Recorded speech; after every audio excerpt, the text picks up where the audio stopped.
Sa gitna ng ating buhay, madalas nating naririnig ang salitang impyerno. Pero alam ba natin ang tunay nitong kahulugan?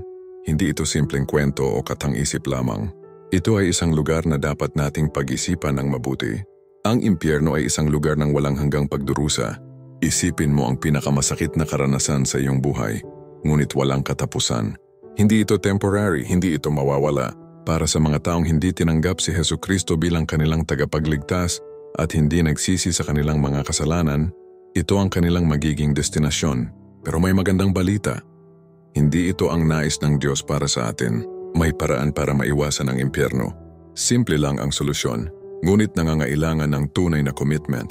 Ang pangunahing paraan ay ang pagtanggap kay Jesucristo bilang ating personal na tagapagligtas.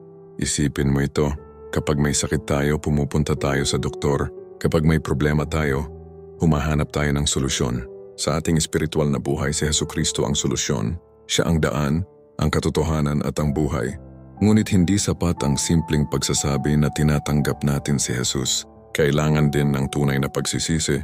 Ano ang ibig sabihin nito? Ito ay ang pagkilala sa ating mga pagkakamali, ang pagsisisi sa ating mga kasalanan, at ang desisyon na magbago, tulad ng isang bagong pahina sa libro. Ang bawat araw ay pagkakataon para sa bagong simula. Ang pagpapahayag ng pagsisisi at pagsisikap na mamuhay ayon sa mga utos ng Diyos ay hindi madaling landas. Pero ito ang landas tungo sa tunay na kalayaan at buhay na walang hanggan.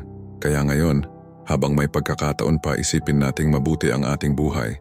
Huwag nating hayaang ang ating mga desisyon ngayon ay magdala sa atin sa walang hanggang paghihirap.